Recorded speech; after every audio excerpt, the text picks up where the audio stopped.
everybody. Everybody say hi. Hi. Welcome to tonight. This is the last of 6 lessons on cultivating a peaceful home. Tonight we're going to be talking specifically about respect among the siblings in the home and also respect with those outside of our home. So in general, learning how to teach our children to be respectful of others. It's a very, very important thing, and it's really the opposite of being self-centered. And that's something that all of us struggle with and our children do by nature. And so it's a really important lesson. I'm glad y'all are listening, and I'm glad each person's here tonight for us to learn these important truths. So I'm going to now turn to the right lesson. There we go. Okay. A mentor in my life's name is Charles Wing, and he used to say this quote, and it really had a strong impact on me. View your family as a little nation and take control over how it is run. And I think that's something I'm hearing from those of you who have been coming. You're getting serious about your role as a mom, as a wife, as an influencer, as one who has great impact on the tone of your home. And that is wonderful. And you're looking to God for wisdom in changing yourself and myself first. He wants to start with us, changing us lifelong, and then that having influence over then the impact we are creating in our homes and the way that we are disciplining and shaping the hearts of our children, the way we interact with our husband. It's really important. And we've also talked a lot about setting goals, not just randomly, but based on the makeup of your family, the strengths, the characteristics, the abilities that you see, and by praying and asking the Holy Spirit to guide you on what is the aim of our family, and not like forever, but for right now and for the next year. What do you want in our family's life? And being serious about that, and that's so exciting to me, because if we don't do that, then every day we tend to run behind what's happening, right? We're not ahead of the game with the plan in place. And I'm just proud of y'all for the stories that I'm hearing about how you've really thought about the tone you want in your home, the character you want in your children, the hearts that need to be changed, and things you're working on in your own life too. So view your family as a little nation and take control over how it is run. So here's some questions for you. Do you have the tone in your home that you want? You're probably not exactly where you want to be, but are you making progress in that direction? Are you dealing with things, stopping the world to make things a priority that have to do with the hearts of those in your home, including yourself? And remember, you're not going to ever arrive, but we can get closer. We can make sure the tone is kind, respectful, loving in our home. And we might be smooth sailing for a while, and then we realize, what has happened? The kids are fighting. Nobody's obeying. I'm being unkind to everybody. And what's crept in is selfishness. And so it's time to stop the world, to do that Ellis boot camp, plug in your last name there, and ask the Lord to get a hold of my heart, show me what needs to be changed in our home. But have that aim of what it looks like for people to talk to each other in the home respectfully, kindly. Do your children treat each other with honor and respect? Do your children know the different interests, personalities, uniqueness, strengths, skills in their siblings? Could they rattle them off? Heather, can you come up here, please? Unscripted. Did you ask any of your siblings? Obedience is listening. Okay, just kidding.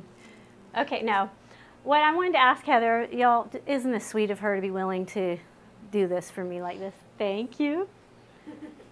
I just wondered if you'd just like call out your siblings' names and just rattle off some things you love about each one of them. With this in mind, this is not really about Ellis family. I'm demonstrating, she's repeating what has been said within our home over the years about each other. It's not just her observing, it's how we have created what each one's known for. All right, go ahead. Okay. And I'm going to text your siblings while you talk, see if anybody else is available. Well, Laura is a peacemaker. Talk louder. Laura's a peacemaker. She's just 2 years older than me. She's a peacemaker. John, my oldest brother, is very wise, and he has great advice and a lot of wisdom to share. Daniel has great advice too, even though he doesn't normally, like, you have to ask him for it. He does have great advice. He is great.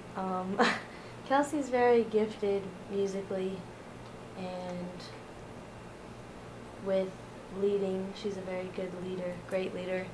She knows how to get things done, I guess, too. Who am I missing? Alexis. Alexis is very creative and a great, like, she tries a lot of new things, and she's a great person to adventure with, because she is always up for new things. Did I miss anyone? I think that's all. Okay. You. Who is this? Is that Alexis? Alexis. Okay, she said yes. I can't, it's so little. Does she know that you're speaking? No, but she'll find out. Should we FaceTime? Yes, let's FaceTime. Oh, goodness. It's audio. Oh. Oh, wait, I did. Hey, Alexis. I would say that. Mom is teaching cultivating right now. Do you want to say something Wait. for her? Can we FaceTime? Can you FaceTime? You're on. She said she Okay, can't FaceTime. she can't FaceTime. You know that. Probably, you know, in your pajamas. Hey, Alexis. Yes. Okay, I'm talking to these ladies here, Okay. and you're on speakerphone. And so, Hello. so Hi. Alexis is in San Francisco.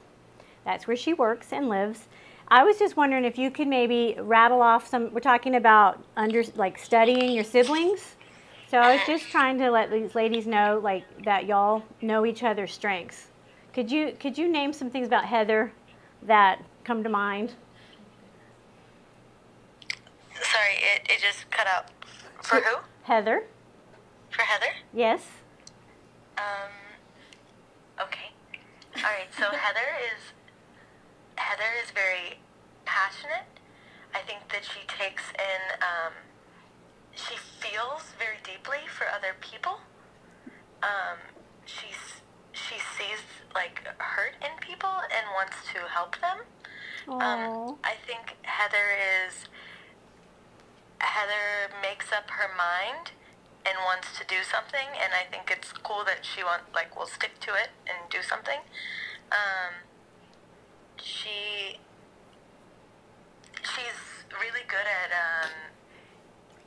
at like things are black and white. Like she can just what is that called? Discernment. Yeah, discernment.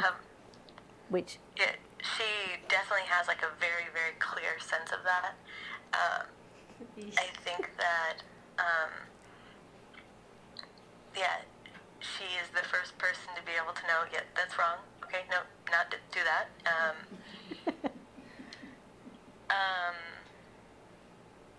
That's she's good. She's fun. Yep, that's true too. Thank you, Alexis. You're welcome. And thank you for being flexible You're welcome. and being willing to be put on the spot.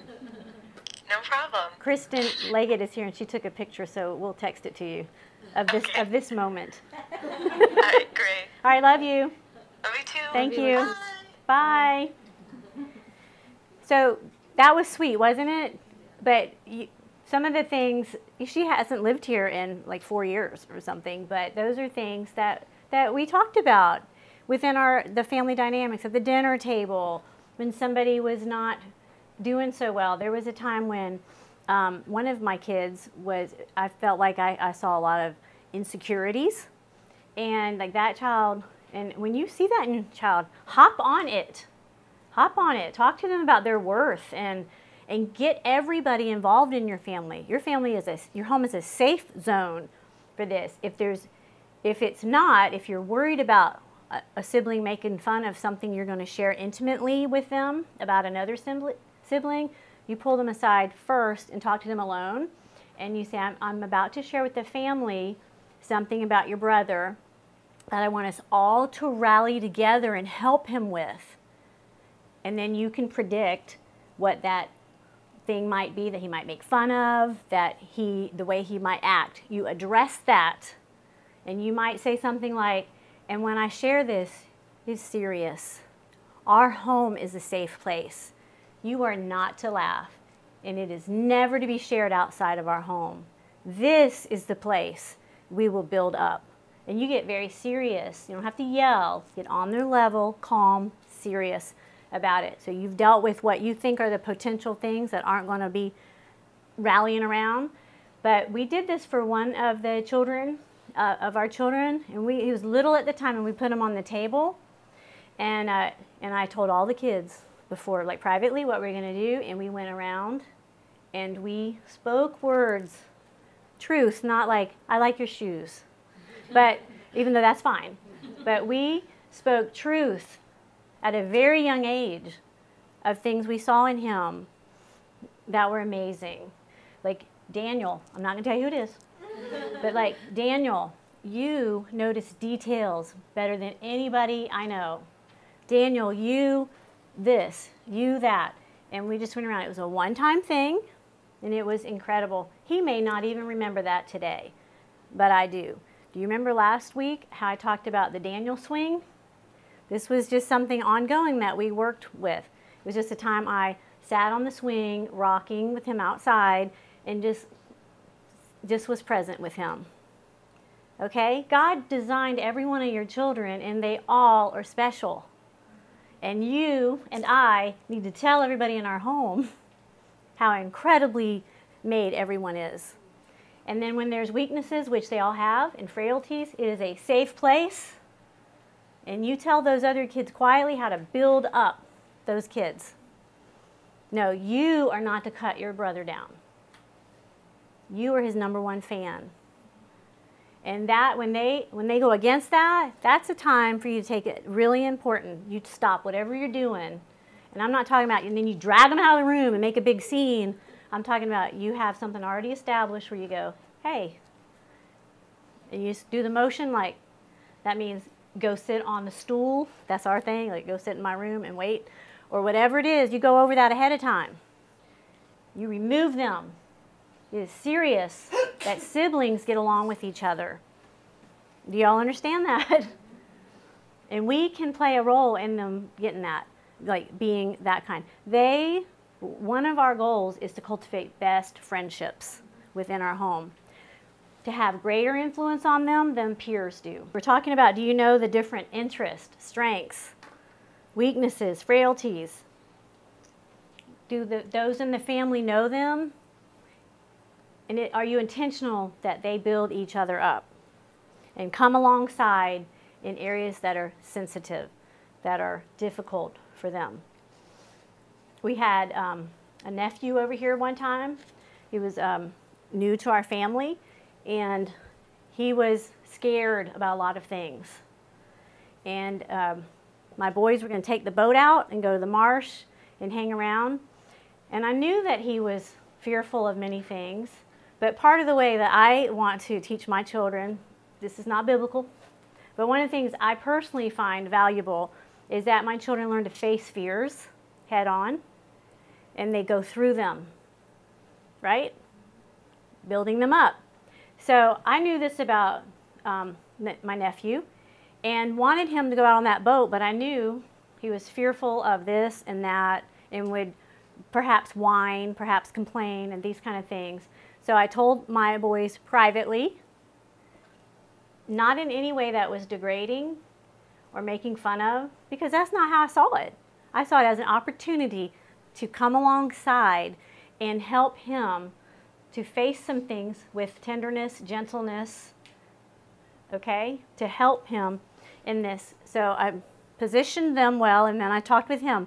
They are going to be there with you. But what I want you, now at this point I'm addressing what I predict, training ahead, what I predict will be potential problems. And I say, now, when you're out there, if you whine, who are you being about? Me? Okay, you're not going to be selfish. This is something the boys enjoy doing, and you're going to go along with them and enjoy it with them and learn from them. So you're not going to whine, and you're not going to blah, blah, blah. Again, kind, supportive, helping to come alongside him.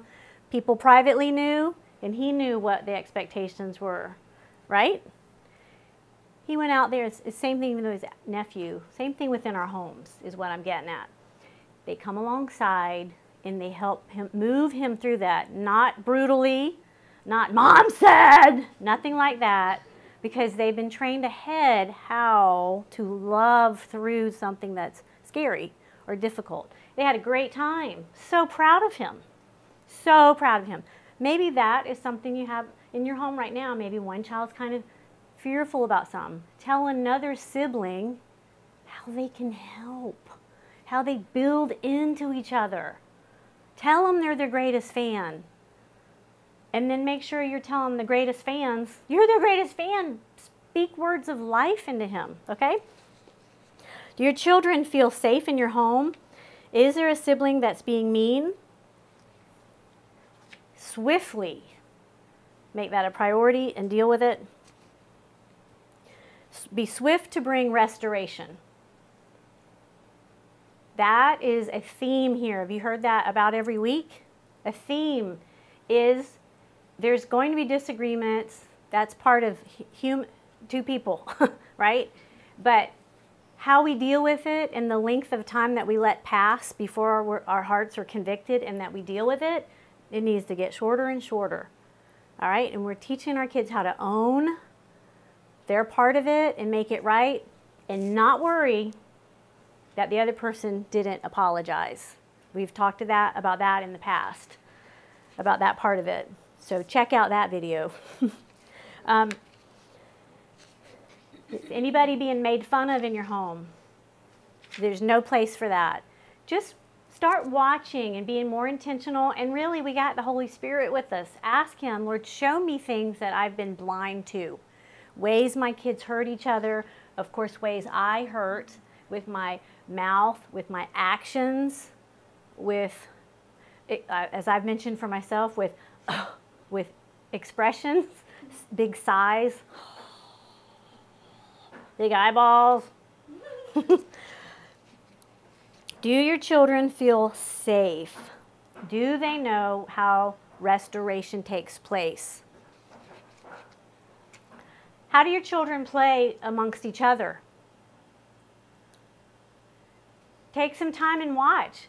If you are with kids of little age, young ages, set up a game. Pay attention.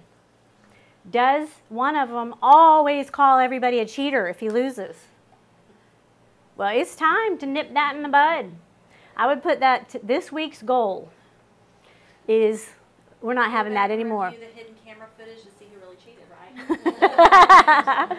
But that's important because how many adults can't play sports with each other without calling them cheaters or being a hothead, being hot-tempered, right? They should be able to be good at cheering for the winner and be good at losing and laughing it off like it's fine. I mean, every time somebody wins and somebody loses, right? They should be able to do both well. Be a good sport if they win as well. All right, so pay attention to that and deal with it. If you know right now that you have a child that does that, talk to them ahead of time. Train ahead.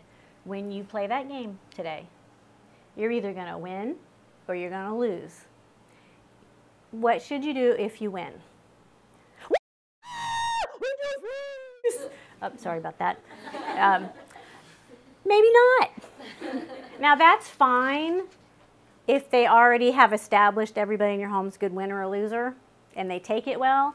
But if it's a pattern that they're not and that person's always like that and it crushes the other person, you got stuff to deal with, right? Train ahead.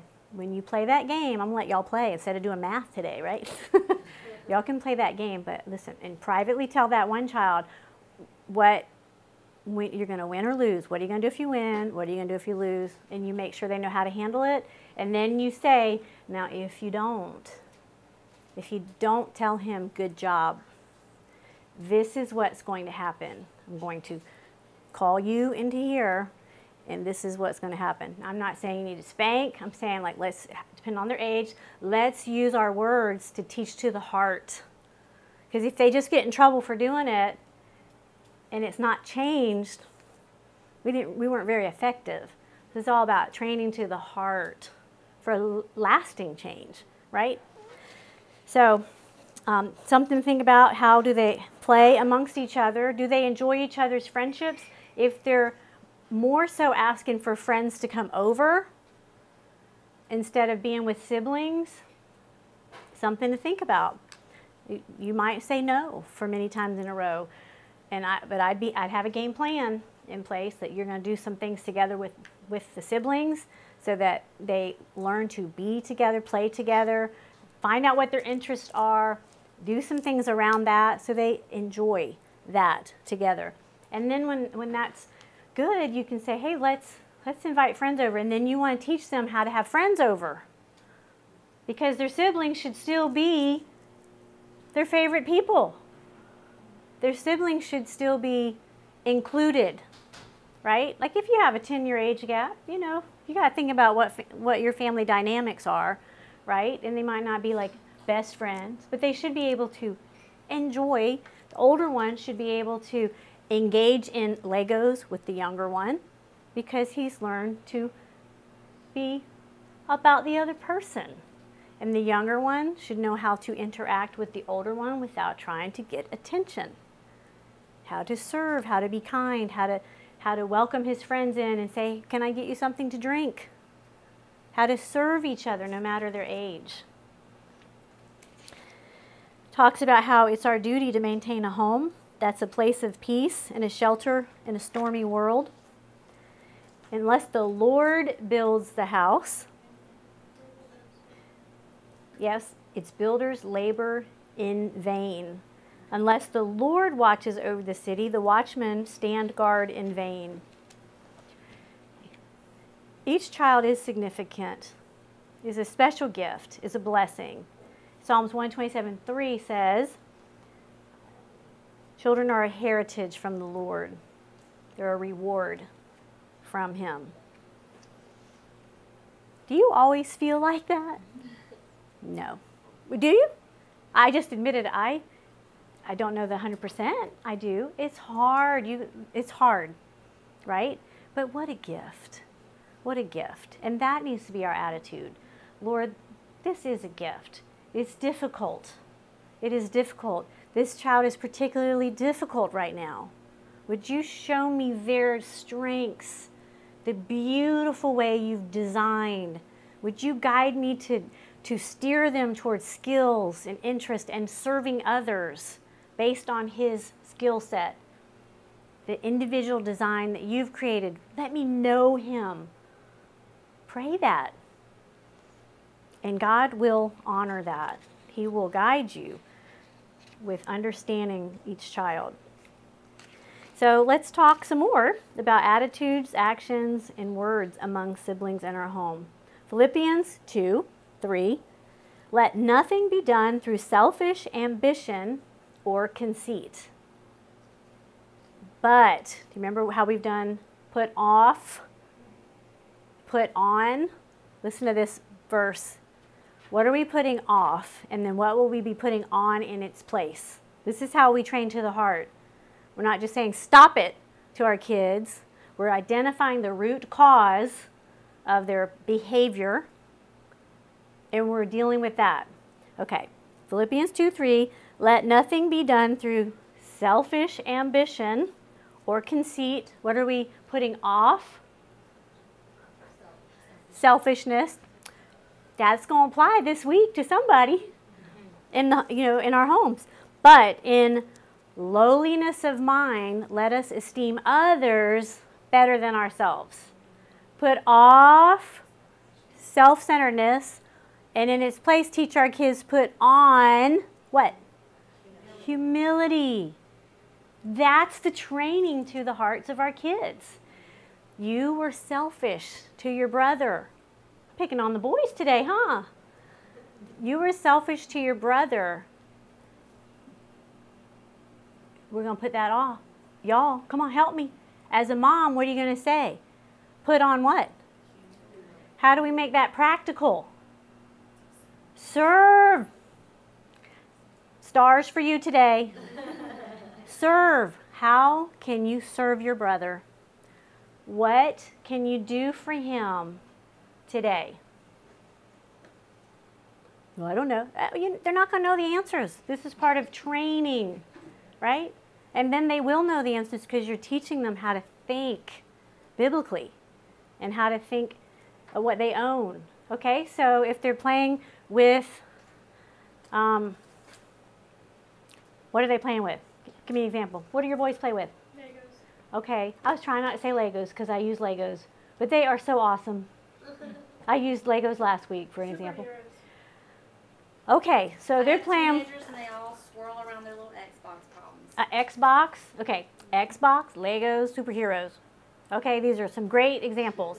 So they're fighting over which one gets the Superman. And they're fighting over it, and they're like pulling at it.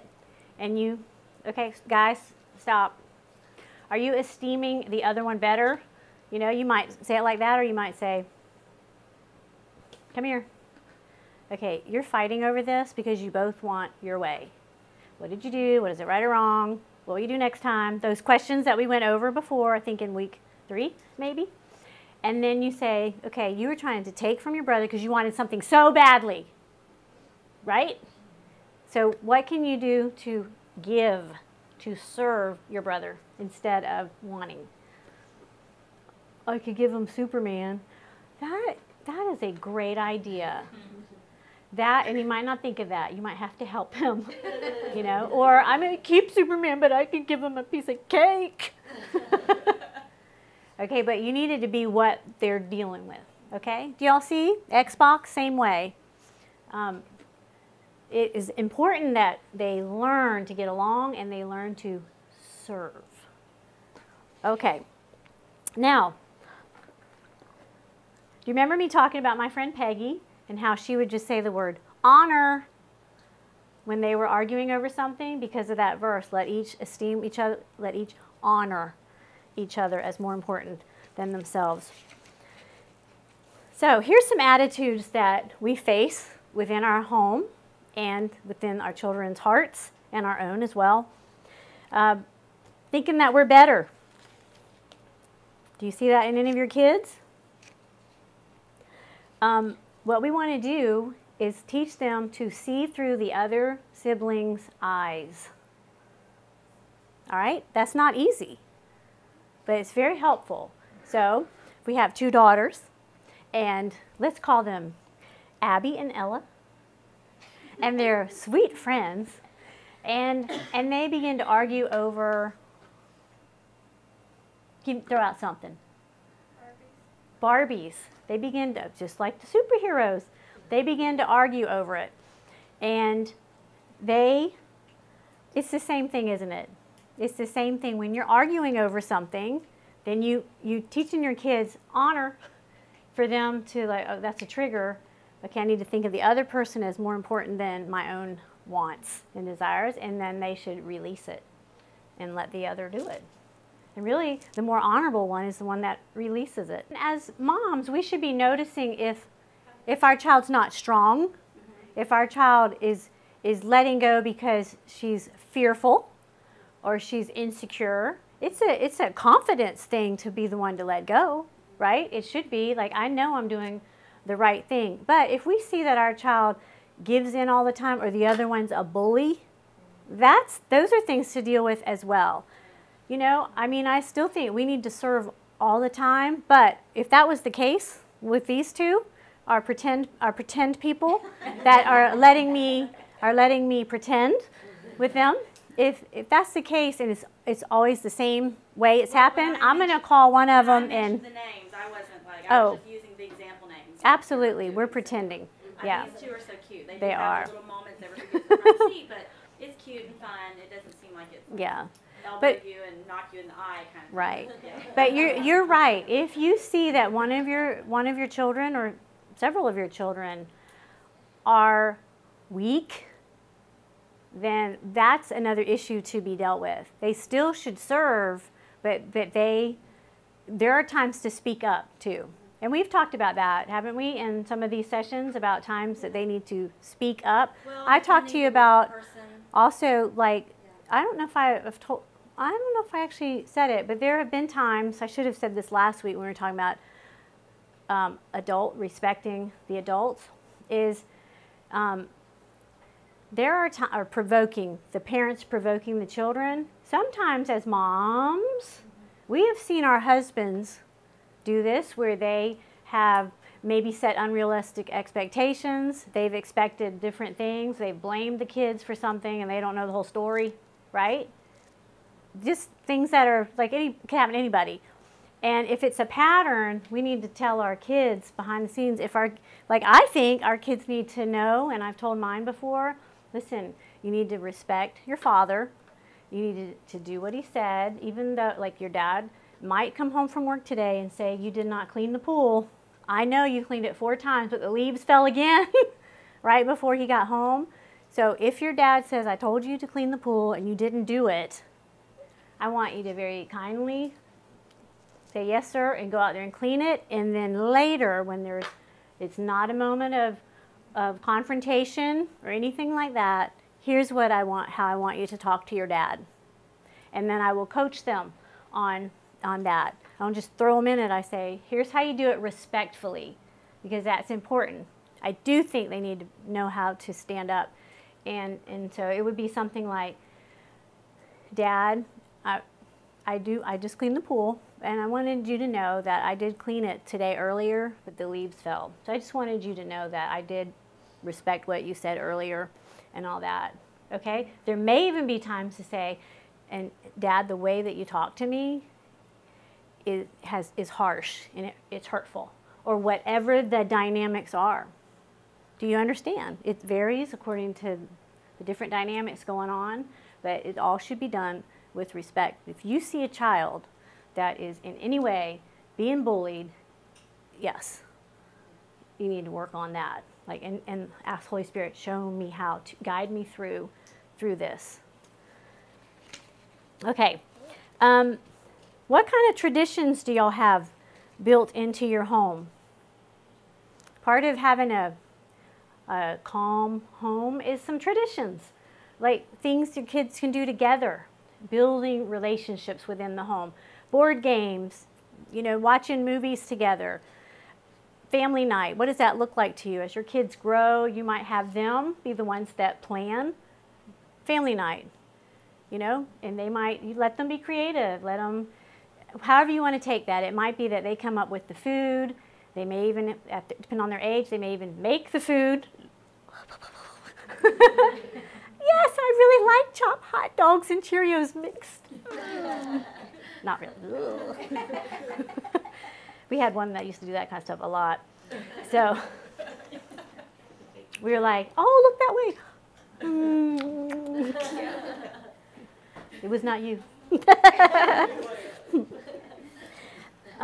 Throw out real quick, just like some quick things that are family fun things that y'all do.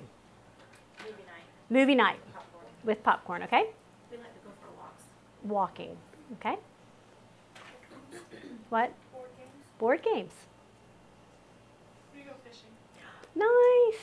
Fishing, there's always an adventurous family. Hunting. Anything else? Bike rides? Nice. Build your own pizza night. Oh, how fun. Build your own pizza night. Very nice. And part of Kathy's home is teaching her girls how to bake some delicious caramel pound cake. If y'all have not tried that, you must get a piece before you go. Go off the diet for tonight, okay, just for that. Okay. Can I move in for just a week? Okay. So you get the point that it's important that your kids get along, enjoy each other, encourage each other and build each other up. And that, no matter what, is a safe place. It's a safe place for them to be awkward, for them to grow, for them to work through things without siblings making fun of them. That all of those things, when not taking place, are important enough that you intervene so that they get along and they know how to. If we want our homes to be peaceful, we must make it a priority to deal with issues when the kids are not kind to each other. And you heard me in past weeks talk about stop the world and also honor each other. Now, how do you handle things when a friend is over?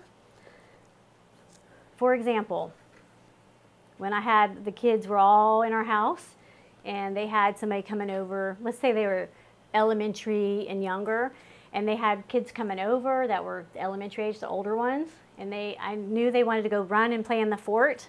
I would say, not every time, but part of training is I would say, now when you have your friends over, you're never to run and hide and be mean from any of the siblings. That's teasing, right? Now, if they're playing hide and go seek, that's appropriate, right? To hide from the, okay. But not to be mean-spirited, okay? If they were, we would deal with that. The friends would go home. Probably not, really. I don't know that I ever sent a friend home, but if that's something that you need to do, do it. But if you deal with things ahead of time, then you can say, hey, come here. Are you being kind? No, okay, it needs to stop. Invite her to play with you. Now, do I think that they always need to include the siblings in everything? No, I don't. I think it's completely fine to have times where the older ones are playing board games in here and the younger ones aren't. But if that's what they always want to do, to me there's a problem. The younger ones need to know you can play with them, you know, maybe, okay? Just think about your own situation, okay? Because you have to think about your variables. But in ours, the younger ones could play spoons on the floor right here, you know, that card game, spoons. But if I saw that the younger ones were being like super silly, like obnoxious, they wouldn't be. They're not mature enough to be able to handle it.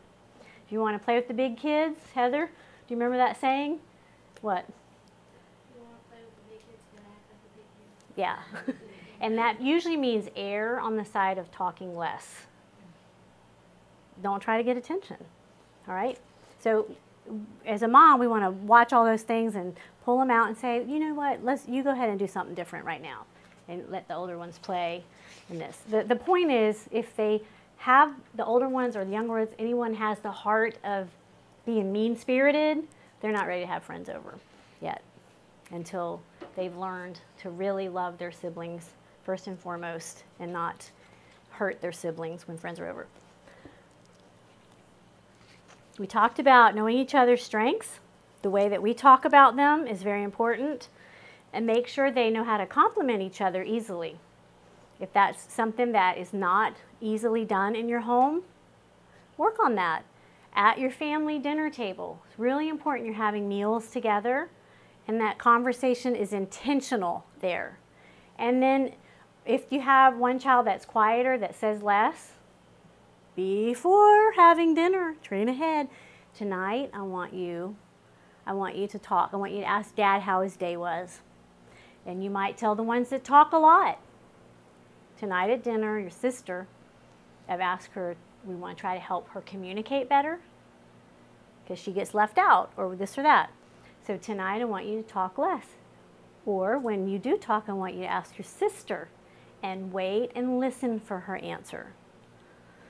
That kind of thing goes beyond siblings, but it starts with in the home to when you have guests. You say, okay, this person's coming over for dinner tonight. Here's some things they like to do. Blah, blah, blah, blah, blah, blah, blah. They are good at these things. They went on these trips recently. So when we eat together tonight, how can you show interest to them? What can you ask them? And you ask your kids this. What's something you would like to know about the trip she went on, okay? And so you're training them how to be good conversationalists, right? To be about others. How many of the kids naturally just want to get up and leave? A lot of them. right? They have to be, some of them are naturally good at communication skills, but others are not. But everybody, no matter if they're introverted or extroverted, y'all hear me? For us too, no matter if we prefer to be introverted or extroverted, we are all called to be about other people. And that means learning to speak up, learning to have good eye contact, learning to be quiet, learning to ask questions that show interest and then wait to hear out the story before asking a follow-up question. Listening. You're in your home, your children know how to mourn with each other. When someone's sad, everyone should be willing to hear. Now, I'm not saying if someone's sad, the whole house has to like be pouty. That's not what I'm talking about. If someone's friend is going through, like someone's friend has cancer, the whole family should gather together and pray. If that's not the way your family operates now, you can begin to change it. And I've found some of the easiest ways to make changes, significant changes, is to say, hey, I realize we do this. Something that I heard that I want us to do within our home is this. And here's what it's going to look like. And just, it's just progression. It's not embarrassing if we look at it from that perspective.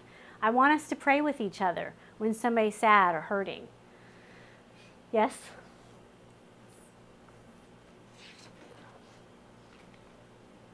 Okay. Also, when people share their dreams in life, there's people that are dream busters, that suck the life out of you, that are naysayers, right? We all have them. I hope that none of us are them. And then there's people who believe in you so much, they do what it takes to help get you to what you might not even know you have potential to. That starts within our home, with listening to their dreams, with even painting those pictures for them, right? Saying, you love children. You teach so well. I love the way you're naturally drawn to kids. You'd be an amazing teacher. Not that they couldn't choose something else. I think we have to like help them find their gift. I do too. Because if you've ever watched American Idol and some beautiful little blonde girl goes on there and she sounds like a squeaky screen door, but someone told her she's got a gorgeous singing voice. Mm-hmm. And I think whoever did that isn't concerned about her delusion, Yeah. or that she seeks to embarrass herself on TV.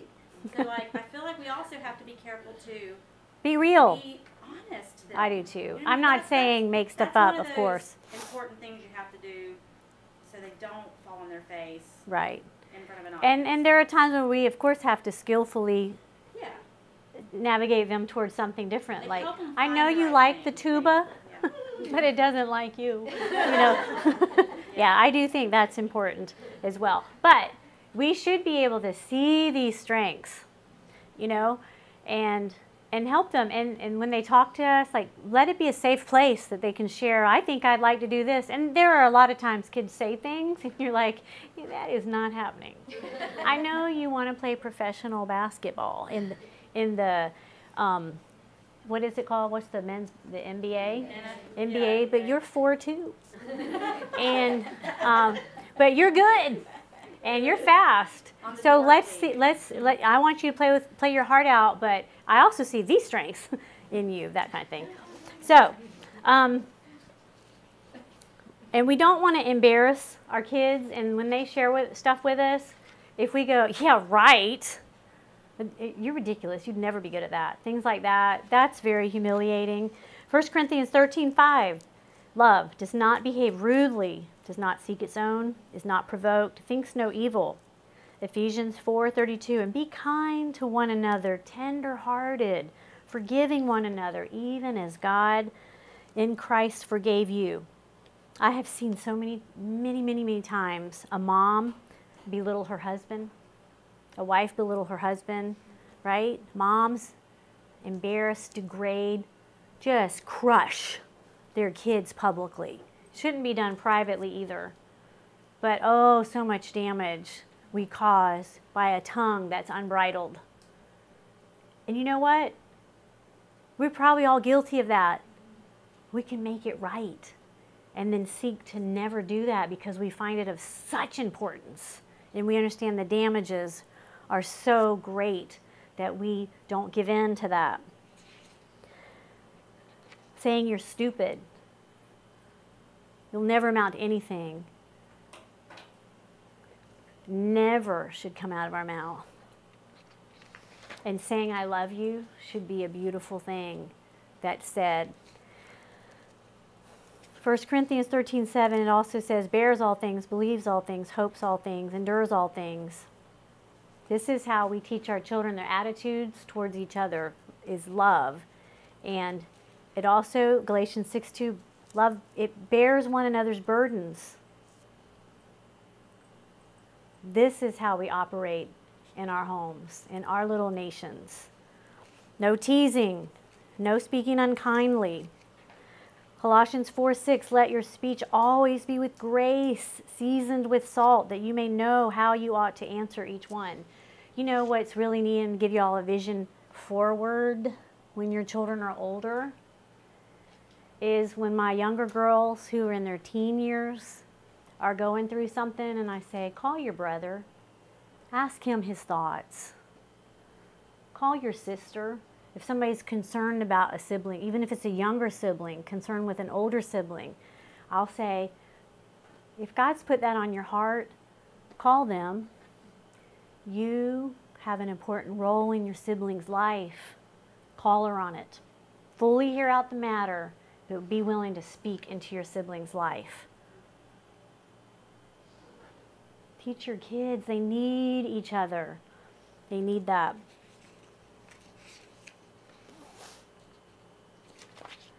Okay, we only have a couple minutes left, so I'm going to move on to just generally. So we've talked about sibling relationships and the respect in the home, respecting each other like that. Let's just talk about respecting everybody. Okay? Respecting everybody. Same principle. It's putting off ourselves and putting on esteeming other people more than ourselves. So here's what an aim in our parenting should be: to teach our children to observe and teach our children initiative. Initiative is one of the greatest things, character qualities to teach, and I think it's rare. I do. So we have the privilege of teaching our children this, to see and notice ways to help, ways to lighten the load of others, to be there for someone in a difficult time, or when they have a lot of pressure on them or demands on them. So I've actually taught my boys, so important to me with boys. Do y'all see that a lot of men don't have friends? A lot of men don't need friends, like this is my experience. I want my boys to be the kind of men that stand up to their friends, or even people older who are about to make really bad choices, who are in the midst of sin. The Bible tells us to speak into each other's lives. That's true love. That's true friendship. It starts little with these boys, teaching them to speak into each other's lives, teaching them to stand up, teaching them right and wrong, and to be willing to take that risk and not care about the results because they just be obedient to God. So I've taught my boys, when even an adult man is going through, let's say they're sad about something, hey, go ahead and give him, like text him and just tell him, like let him know that you are praying for him. I said a kid can mean so much to an adult. It's not just adult meaning a lot to an adult. Kids can encourage adults. And as they grow up, I have a son and his two sons in their 20s. They have been like that in difficult situations for men, calling them on it and saying, I just want you to know that I care. And that's hard. Teach your boys these kind of things. Teach them how to have initiative, to be in each other's lives. We just had Florida Georgia weekend here, and my son had I don't know, like 6 or 7 guys over here from his college days. And he is so intentional about keeping up with guys, keeping up with the relationships. That's incredible. That's amazing. Now, I believe God put that in him anyway, but I believe a lot of it was training too. Do you understand? Guys are wired differently, but just keep, I mean, I didn't mean guys, they are, but even between guys, not all guys are wired the same. So don't have the same expectations. Just keep teaching and letting God work on them. Your son is amazing at keeping up, being intentional with guys. She's got many sons, but I'm talking about my son's friend. That's her son. Did that make any sense? I think I worded that wrong, but you get me. Okay. His name is James. Okay. I know you're watching on Facebook Live. Okay, so noticing great things about people and cheering for them. Noticing sad things and mourning with them and just being present. Just going and sitting. When my son had cancer, he had boys, some of his friends, this is the other son, they just came and just sat in on the chemo treatments.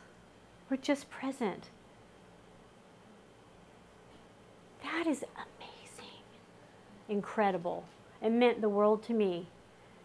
Teach your boys, teach your girls too, to write a note because they can breathe life to other people. You see the opposite? When we see a situation, anything, good, bad, we can teach our kids, hey, you have a chance to encourage that lady. Some of y'all brought me a gift tonight. You wrote notes. Because probably last week you heard my love language is words of affirmation.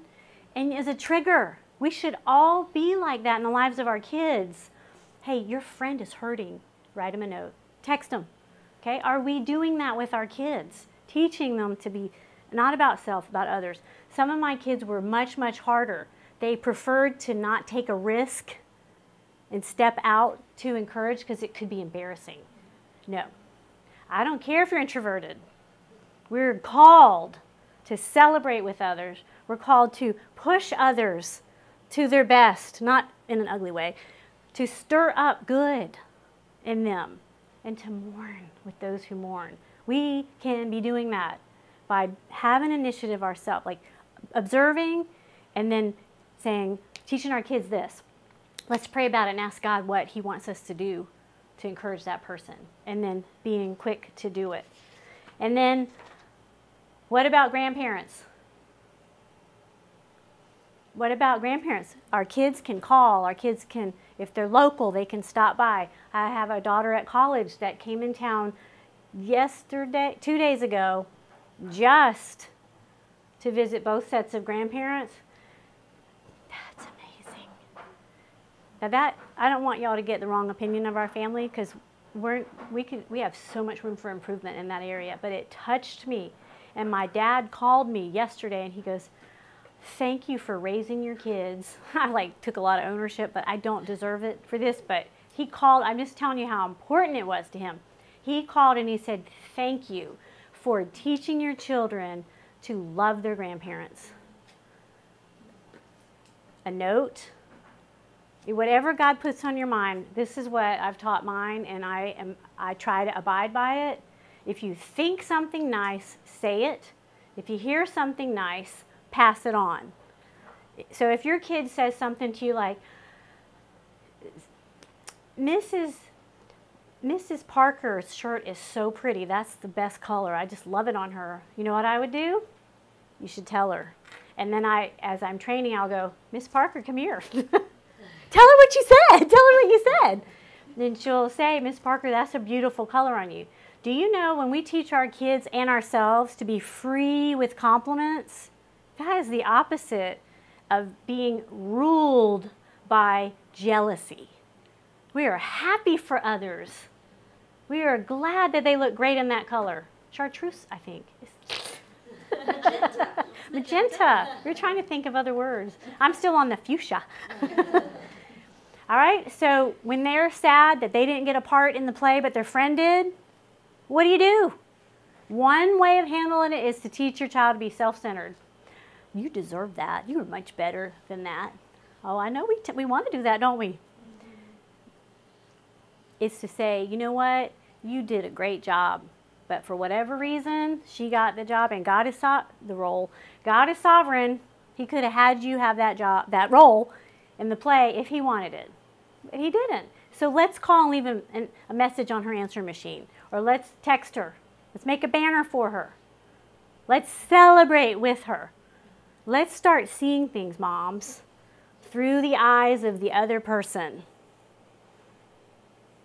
Through their eyes, and teaching our children to look at things a different way instead of through our self-centered way that we're all prone to. Celebrate. Rejoice with those who rejoice. Mourn with those who mourn. Teach my children to invest in other people. To step beyond that comfort zone that we think in, what's the word in, introverted, that we think introverted people have to stay in. That is not true. You can be introverted, and it's a beautiful quality. Just like extroverted.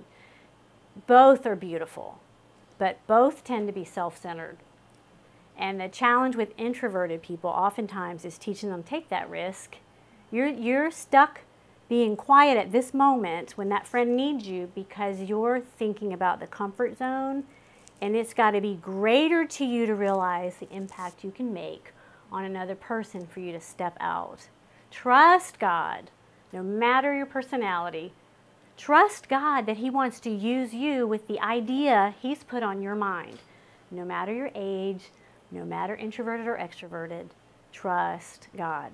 These are some things we can do to teach our children to be about others and not about selves. Well, I hope that you guys have enjoyed this 6-week series on Cultivating a Peaceful Home, ending with today's lesson, which is really about respecting others and investing in others, right? Within our home and then beyond. So we've covered a lot of territory over the last 6 weeks, and you can find these on Facebook Live. And we'll have another session in December for cultivating a home for Christmas that is centered on Christ. And you know that's very challenging with the rush, hustle bustle of Christmas time. So bye everybody. Thanks for joining us.